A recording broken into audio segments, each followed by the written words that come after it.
Hi, this is Steph, retired paramedic, former paramedic. I don't know what to call myself. I was a paramedic. I was an EMT first, then a paramedic for like a really long time. Like there were dinosaurs and pterodactyls, and we lived in caves, way, way back when. Anyway, I just wanted to do a um, quick video on splinting. If you go to the videos I just posted, I don't know how I did it, but I think I posted part two first, and then I posted part one because I'm an idiot. I don't know. I record these things and I sit here for like an hour trying to figure out how to upload them. It's just ridiculous how I'm just brain dead when it comes to computers. I'm good with other stuff, but it's not my forte. But I just wanted to give you some quick pointers on splinting. I'm not going to go through like specifics. If you go to the video where I said, about improvising, I talk a lot about different types of splints, cardboard boards, improvising with things you have around the house. So I'm not going to go into that, but I just wanted to say there's some basic things you want to keep in mind. First thing with splinting, like say you have a fracture right here, you want to make sure you're supporting.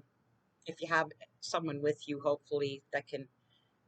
If you have like a mid arm fracture, you want to make sure you have someone supporting here and here. In other words, both sides of the fracture. And when you splint, it's the same principle. You want to make sure you splint um, above and below the fracture. And this, honest to God, happened with my boyfriend. He had a tibial fracture, which is one of your leg bones, right under his knee. And the emergency room people, they actually put a half cast up from his ankle right up to below his knee, and they never came up because the fracture was just below the knee. And I thought, okay, emergency room people don't even know how to put a splint on or a cast on, a half cast. But whatever, he had it redone by someone else at the time. So I think this stuff's common sense, but maybe it's not. Um, so no matter what body part it is. Now, if you have a fracture with a joint and you have to splint that, uh, you really want to uh, splint it in the position you find it in. Now, I know sometimes, I've, I had a call one time where a kid fractured his pelvis and his entire leg slipped out of the socket and was turned completely backwards. But I did not mess with that leg because when you have a joint, now I think most people know you have a radial pulse right here. You've got your pulse point in here and they take the blood pressure, put the stethoscope here. So anywhere you have a joint, you've got arteries, tendons, and ligaments that are all in there, and the arteries are very close to the surface. So if you go twisting and turning, if that artery is not lacerated, you could lacerate it, and then you're going to have a bigger problem on your hands. So uh, depending on what they're going to slam us with next, and who knows, uh, hopefully EMS and ERs and whatever will be available. But if not, you're just going to have to do the best you can, and you may have some hard decisions to make. And I can't really talk about those because that's for you to educate yourself on first aid. And also keep in mind, it's not just always, like putting bandages on people. You're going to have all kinds of medical issues popping up. And again, I can't sit here and go through every possible scenario, but please get some books, read, figure out, like, if you have a family member, what kind of medical problems they have.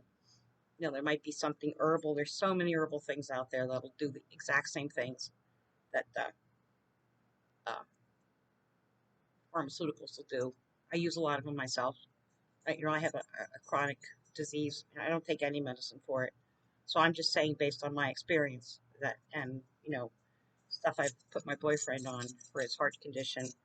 Um, but anyway, okay, so you don't want to mess with a joint.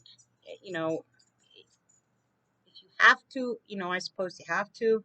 If you don't have to, you want to splint it in the position that it's in, so that you don't end up grinding up those tendons, ligaments, and heaven forbid, the artery. Um, Also, you want to check the pulse. Say again, you have a mid-arm fracture here. You want to check. Distal is obviously distance, further away from the body. Proximal um, is closer to the body. So when you have a fracture, you want to check the pulse that's distal or further away from the heart, from the body. So if you have a fracture right here, you want to check this pulse. Now, if you have a pulse, good. That means blood flow hasn't been interrupted. If you don't have a pulse, you want to try what we call reduction, which is just gently. And again, you're going to have someone here and someone here. If you have two good hands, which I don't, um, you just want to gently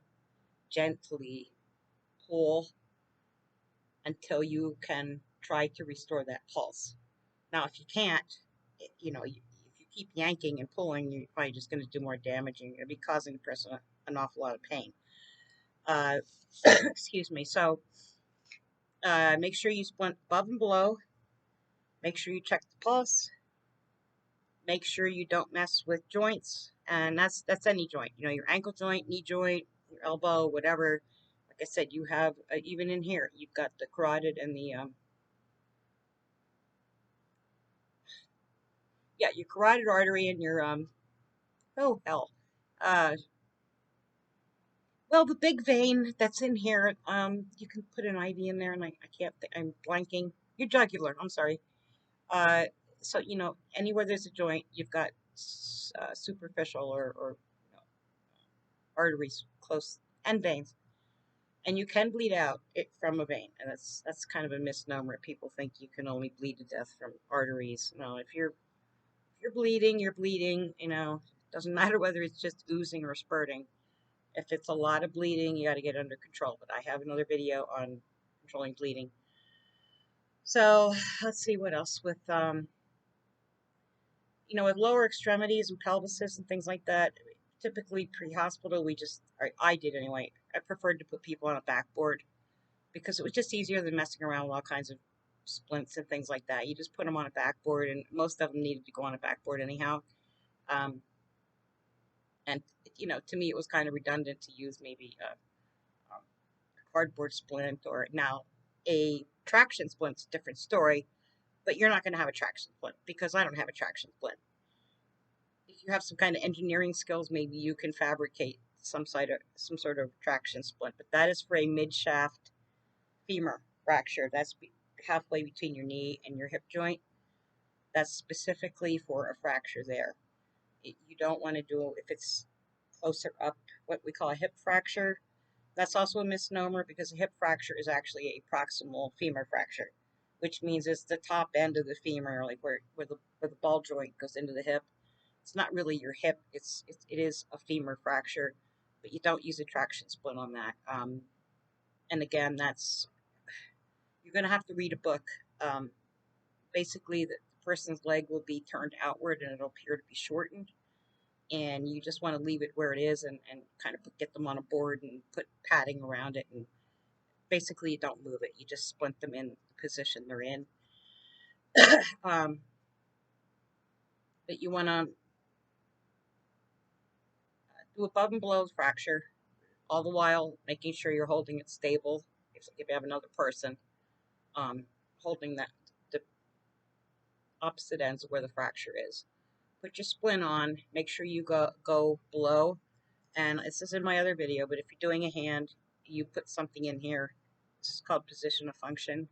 So just put up, a little roller or thing of roller gauze, or ace wrap or something rounded in the hand, and you want to bring the splint all the way down and all the way up, and like about up to here. Okay. Check the pulse. Make sure you have a pulse, good blood flow.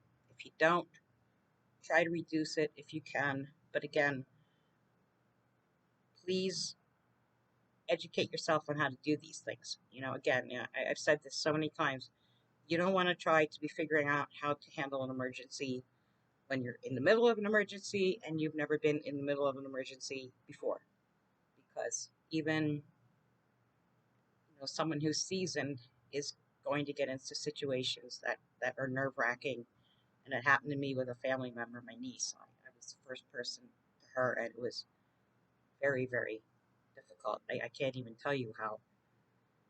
It was just like the most god awful thing. I just kept saying, I don't want to be here. I don't want to be here. I don't want to be here. But I was there, and so it's a challenge. But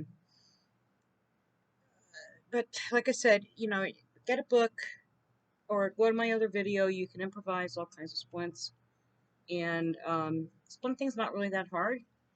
There's just a few certain tenets. And then after you splint, you want, first of all, don't want to make any wrappings too tight either, and you want to be sure that you can gain access to that pulse point, because you want to be able to check that periodically.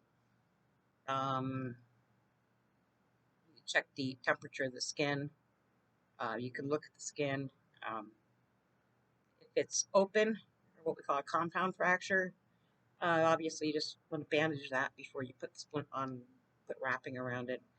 Um, and obviously, depending on the body part, it's going to be a different method of splinting. Most arm, shoulder requires a sling and then a swab that you use, which is just basically tie fabric around to hold the arm in place against the body so it's not flopping all over the place.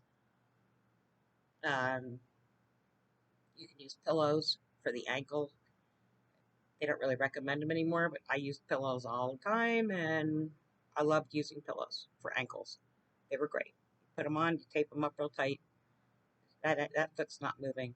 I don't know why they stopped recommending doing that. If you have someone with a neck fracture, unless you can improvise something, I'm not sure what to tell you again, and I'm not here to like teach you how to be an EMT or a first aider, or certainly not a medic. I mean, that's more advanced training. And I don't think anybody's going to have IV bags and IV catheters and all that stuff stashed. I mean, maybe if you have access to it. I don't. I have a lot of bandages and basic stuff, but someone needs surgery and you don't have access to a hospital. Uh, so some hard decisions will have to be made. But I just wanted to cover the basics. I don't think I forgot anything. Pretty straightforward, but please get a book, like preferably like an EMT book. You can go on a used book website. I like thriftbooks.com. Uh, Brand new textbooks are outrageously expensive. I mean, I think the textbooks now alone cost about what I paid for EMT school and then later on paramedic school. These textbooks are just, they're like a couple $100. They're, for a pile of paper. I don't know why they're so expensive, but did, are we having a tree shortage that they, can't make paper anymore? Or, I don't know, but anyway, get a used book, study it, uh, get familiar with things, and also for your pets, because there's certain things you can do with pets that are pretty much the same, like splinting, you know, be the same premise. But there's a lot of things you have to do differently, and you can't give the same medicines necessarily to an animal. Some you can. Um, it's just like the whole thing the last 3 years with a certain horse paste, if I can say that. Uh, it is a people medicine. I mean, all you people have to do is go to the FDA website, and you can see everything that's been approved for human use. And there are certain drugs that can be used in humans and in animals, and vice versa. I mean, that's just a fact. You can go look that up, but not every substance, like hydrogen peroxide, can be put on an animal's skin, and you don't want to be using like antibiotic topicals on your animals, things like that. So you need to educate yourself. Um, but again, go to my other video for ideas on splinting and get a book. The most important things are, you know, supporting making sure you splint above and below, um, and then keep that part from moving around, uh, and checking the pulse, making sure you have good circulation. Um, Pretty much it. There's not a whole lot to splinting. You're just going to have to learn where the different pulse points are. Like there's one on the top of the foot, there's one behind the knee. I think most people are familiar with the femoral artery, which is in your groin. You've got one here, you've got your radial pulse, you've got your pulse up here. That's all stuff you're going to have to learn, educate yourself on. So that's pretty much it on the splinting. It's pretty straightforward. Um, don't get all worked up about it. Just get a book, study it.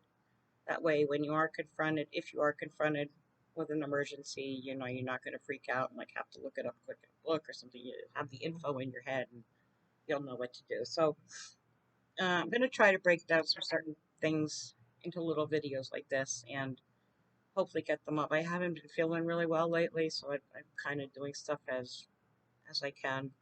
And my producer here is that's my producer. Her name's Honey, and she's named Honey because she's a honey. She's a very sweet dog. And my other dog is over there, crashed on our other couch. His name is Rascal, and he's appropriately named. Believe me. So anyway, my producer and I are going to go do something else now, and I hope to get some other videos out. Like I said, I've been feeling like crap lately, so I'm trying because I know people need this information. And so if there's anything I missed, anything you have to add, please drop a comment, and please let other people know if they're wondering, what they should get as far as medical supplies or you know how to do certain things or whatever. Please direct them to these videos. I don't make any money.